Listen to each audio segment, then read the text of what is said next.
Hello friends, welcome to ஆரோக்கிய சமையல். இன்னைக்கு நம்ம வெஜ் ஈரல் ஃப்ரை எப்படி செய்யலான்னு தான் பார்க்க போறோம். வாங்க எப்படி செய்யலான்னு பார்க்கலாம். நான் இதுக்கு ஒரு கெட்ட அரைக்கீரை எடுத்திருக்கேன். இதுல இலைய மட்டும் தான் எடுத்திருக்கேன். எடுத்துட்டு நல்லா கிளீன் பண்ணி வச்சிருக்கேன். ஒரு கடாய் எடுத்துக்கலாம். இதுல நம்ம கிளீன் பண்ணி வச்சிருக்க அரைக்கீரையை இதுல போட்டுக்கலாம். இது கூடவே 2 பச்சை மிளகாய் சேர்த்துக்கலாம். கொஞ்சமா தண்ணி சேர்த்துக்கலாம்.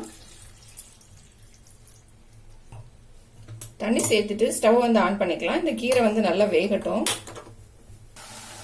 கீரை நல்லா வெந்துடுச்சு. நம்ம ஊத்துற தண்ணி எல்லாம் கூட நல்லா வத்திடுச்சு. இப்ப நம்ம அடுப்பை ஆஃப் பண்ணிட்டு இதை நல்லா ஆற வச்சுக்கலாம். ஒரு மிக்சி ஜார் எடுத்துக்கலாம். இதுல நம்ம வேக வச்சிருந்த கீரை நல்லா ஆறிடுச்சு. இதை இதுல போட்டுக்கலாம். இப்போ இதை நல்லா அரைச்சு எடுத்துட்டு வந்துடலாம். நான் நல்லா அரைச்சு எடுத்துட்டு வந்துட்டேன். ஒரு பவுல் எடுத்துக்கலாம். இதுல நம்ம அரைச்சு வச்சிருந்த கீரை இதுல போட்டுக்கலாம்.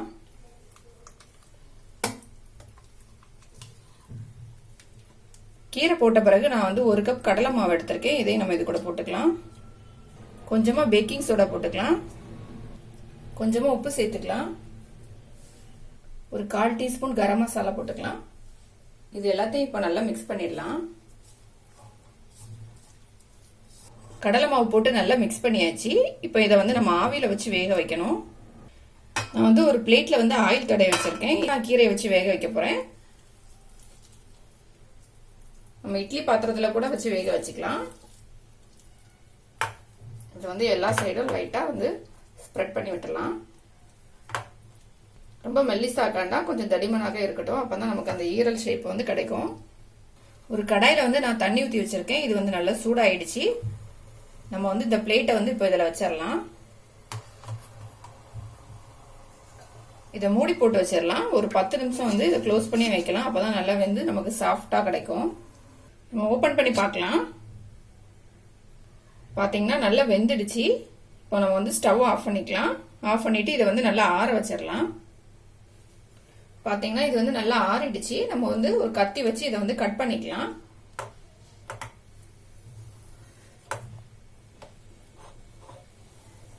சின்ன சின்ன பீஸா கட் பண்ணிக்கலாம்.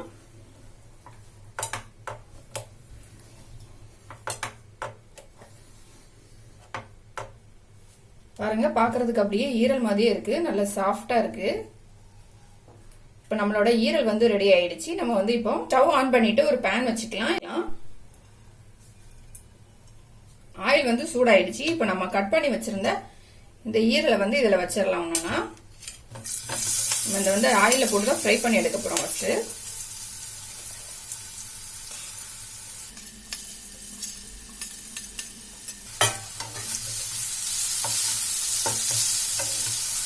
ஒரு 2 நிமிஷம் இதை எண்ணெயில ஃப்ரை பண்ண போதும். நம்ம இப்ப இதை வேற ஒரு பிளேட்ல மாத்திடலாம். அதே பேன் எடுத்துக்கலாம். இதுல 1 ஸ்பூன் அளவுக்கு எண்ணெய் ஊத்திக்கலாம். எண்ணெய் சூடாயிடுச்சு. இதுல ஒரு பெரிய வெங்காயம் சின்ன சின்னதா கட் பண்ணி வச்சிருக்கேன். அதை போட்டுக்கலாம் எண்ணெயில.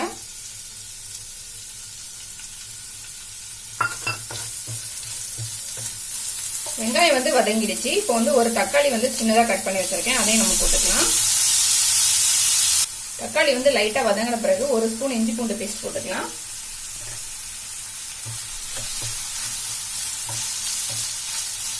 இஞ்சி பூண்டோட பச்சை வாசனை எல்லாம் போயிடுச்சு. நம்ம இப்ப மசாலா எல்லாம் சேர்த்துக்கலாம். இதுல ஸ்டவ் சிம்ல வச்சுக்கலாம். 1/2 டீஸ்பூன் மிளகாத்தூள், 1/4 டீஸ்பூன் ஜீரகத்தூள், 1 டீஸ்பூன் கரம் மசாலா, 1 டீஸ்பூன் தனியா, 1/4 டீஸ்பூன் மஞ்சத்தூள் இதெல்லாம் சேர்த்துட்டு நல்லா மிக்ஸ் பண்ணிடலாம்.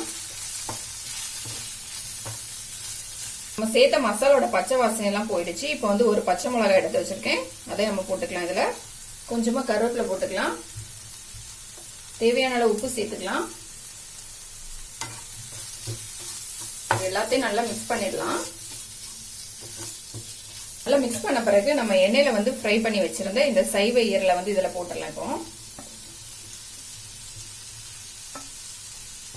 மசாலா எல்லாம் நல்லா ஒன்னாகும்படி நல்லா மிக்ஸ் பண்ணிடலாம். எல்லாத்தையும் மிக்ஸ் பண்ணிட்டேன். இப்ப இதுல ஒரு ஸ்பூன் அளவுக்கு தண்ணி சேர்த்துக்கலாம்.